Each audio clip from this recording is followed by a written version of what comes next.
what's up, guys? This is Gabriel Lemaine here at 2015 Comic-Con, and I'm here with... And who am I? Arthur Suydam, the Zombie King. I almost forgot. And he's here hawking his new book, The CHOLLY FLYTRAP, a book 30 years in the making? Yeah, 40 years in the making, yeah. Okay, so this book 100 years in the making. Tell us a little bit about these guys. All right. Well, this is CHOLLY FLYTRAP. Back in the 1970s and 1980s, there are essentially two artists that whose work revolutionized the comic industry, kind of putting pressure on the mainstream publishers to change their publishing format from newsprint to actually a more sophisticated production where they could actually print more sophisticated stories and more sophisticated artwork. You're talking about the switch from the cheaper, more full color type of newsprint to the glosser print paper we used to now. That typically went in the bottom of the cat litter box when you were done with it, to a nice glossy magazine paper where they could actually print and publish painted work by artists who actually knew how to paint. So the two artists who really started that whole thing were myself and Richard Corbin. We started it for Heavy Metal magazine, and then Marvel put out a magazine to compete with Heavy Metal called Epic Illustrated. These characters are originally designed for the Heavy Metal movie. They were scheduled, in fact, they were the poster characters for the movie. Mm-hmm. And then later on, that kind of got switched to something else, and it ended up being a girl with giant boobs.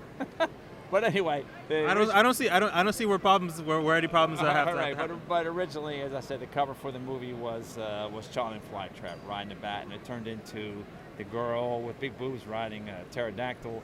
But anyway, that's why I created the character, and I started this series in Heavy Metal magazine after the movie. Continued to Heavy Metal magazine, and then they were printing the stories out of order. And it's a continued story, so then what we did was we took it from Heavy Metal and we placed it in Epic Illustrated, where they publish the stories in order, and we worked on it in Epic Illustrated for about 30 years. Now, finally, Titan Books has actually collected the entire series. Okay. It's considered a groundbreaking work. Does it have any additional sketches and any other additional content? Yeah, there's all kind of stuff in here that's never been published. There's the sculpts that we worked on. There's sketches from the preliminaries of the story. We have a whole gallery section in the back that shows basically the creation of CHOLLY FLYTRAP. Now, what is it? Here's some reviews on the back if you want to check it out. You got Alex Ross, Bill Sienkiewicz, Ken Eastman, Brian Polito, Bill Sienkiewicz. Yeah. But Archie Goodwin. I guess I gotta ask. One thing that's kind of gripped me since I've grown to love for like a lot of the more European style comic books. I got you. Like what started the whole thing. is also that like their different use of color. Yeah. Like how is their use of color a little bit different from the American style? Well, I'm often seeing that, especially since this is based on an older work. You're also limited to those other techniques, but pretty much like there's like a different use of color for the European stuff than there is for the American stuff. Could you tell me a little bit about why that is? Sure, yeah. Where that comes from is this format of publishing, which was for Heavy Metal and for Epic Illustrated, provided an opportunity for trained painters and trained illustrators who love comics and who love to draw comics but paint their work. It provided them an opportunity to actually get their work published.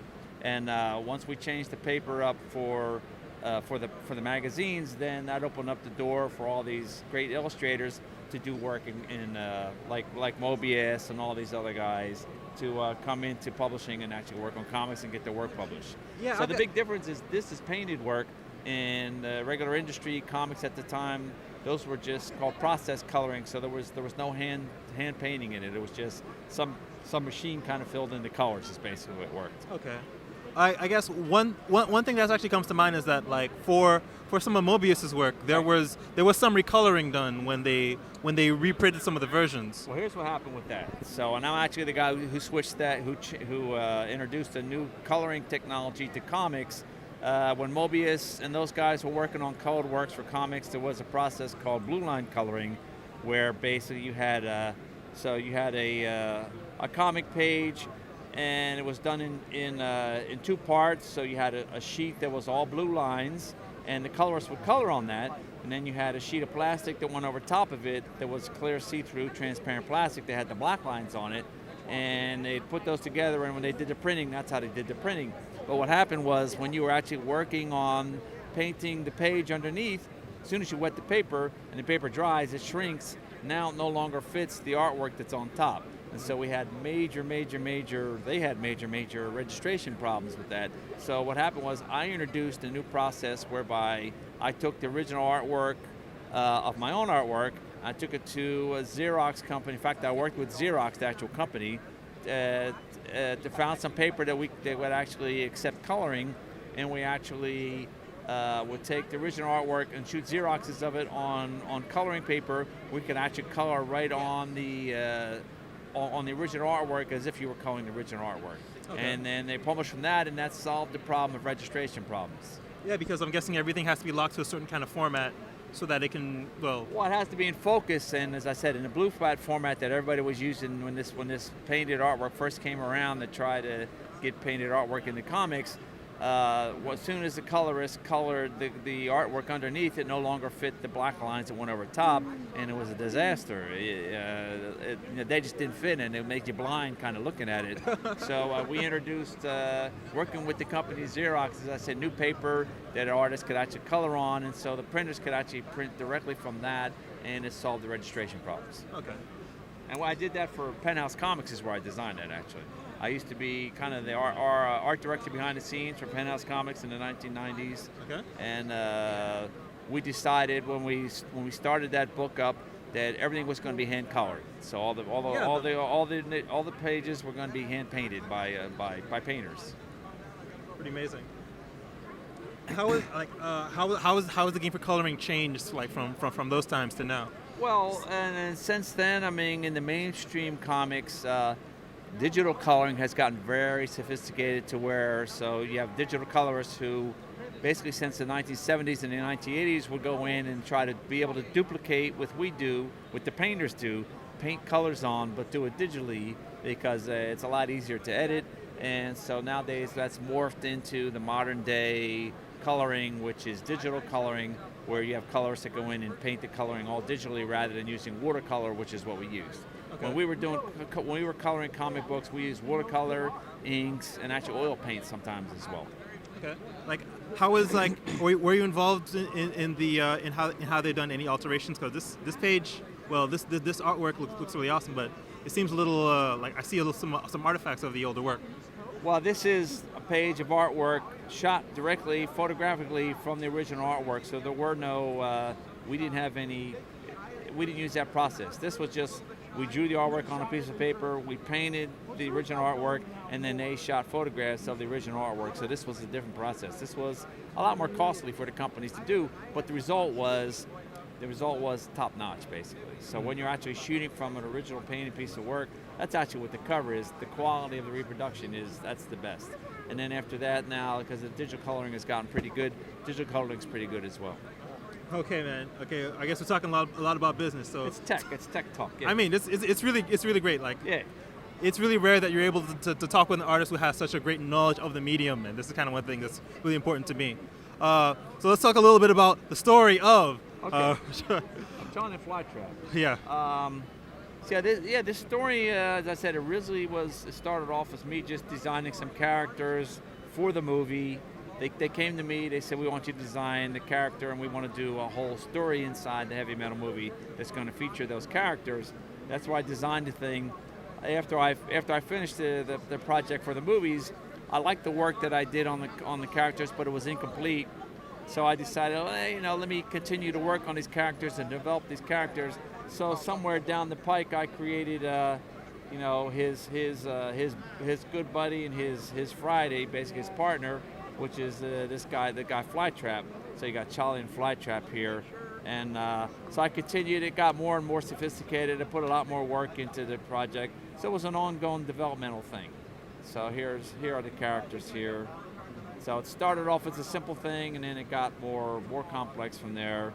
I'm classically trained as an artist. Actually, the school I went to was a recreation of the school of Michelangelo, Leonardo da Vinci, and Raphael. And based on their notes in the 15th and 16th century, they rebuilt that school. They recreated that school about 4 blocks from my house. That's the school I went to. And so my plan for comics was always to take classical techniques, classical art, and introduce it to comics. And in the 1970s, the late 1980s, that's actually what we started to do.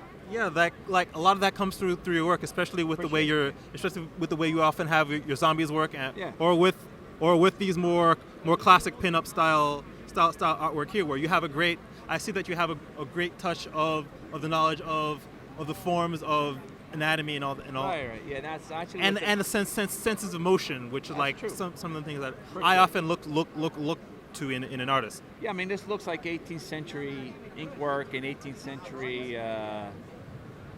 It looks like 18th century work, basically, and so this is where the training comes through. There are basically 2 of us in the industry that are classically trained. There's myself. My training is 16th century Dutch and Italian training, and Alex Ross is the other guy. He's out of Chicago. I believe his training is like 18th century French training, Angel Loomis, which is with the root of that. Are there any others who are classically trained in such a way that you've seen in modern? Those are the 2 that I know of. I mean, those are the 2 that I know of. And I think our work kind of changed the industry and introduced opportunities for artists who can paint and who have that kind of training to do work in comics, and it's actually elevated elevated the bar and the skill level of the artists working in.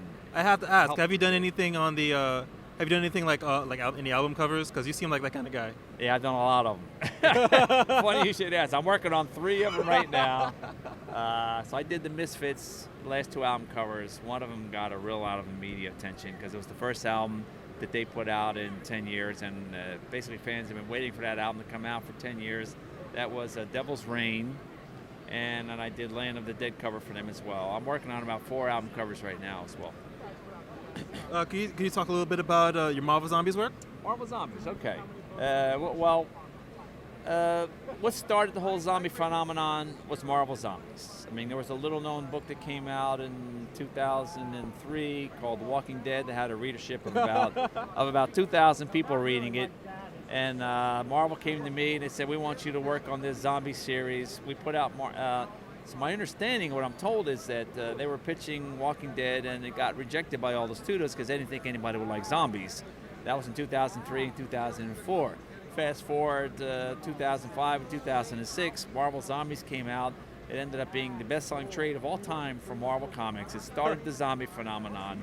After that, we put out about 5 more zombie series. Every one was a smash hit.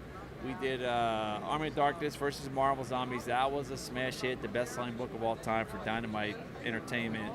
And that's what created the zombie madness and zombie phenomenon. And then you fast forward basically 4 or 5 years after that, then the studios came back to the Walking Dead people and said, hey, you still got that zombie thing? Because zombies were so hot, they decided they wanted to try it out. And then Walking Dead got on TV, and then, of course, that elevated it even more after that. Can you tell me a little bit about George Romero, Empire of the Dead? Yeah, well, speaking of zombies, coincidentally, we're on the subject of it. The new series that I'm just finishing up with Marvel now, I'm doing the variant covers for it. It's me and George Romero. It's called Empire of the Dead, and this just got signed to AMC, so this is expected to be the new big zombie show on AMC. There's one of the covers there. Issue number 1, this book only came out a couple months ago, and issue number 1, I'm told, is already going for over $1,000 on eBay, the one with my cover.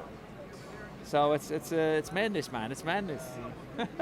There's issue number 1. Here's issue number, what is this? Issue number 3. So that doesn't seem any different from taking the subway as you normally. Yeah, that's what's cool about it. It's like, see, they don't even know. There's a bunch of people that are rush hour coming home from work. There's a zombie taking a nap right in the middle of them, and then they're just ignoring him like he's another passenger. All right, then. Thanks very much for talking with me. All right, great talking with you, man. Great talking with you. This is Z/at Comic-Con 2015, signing off.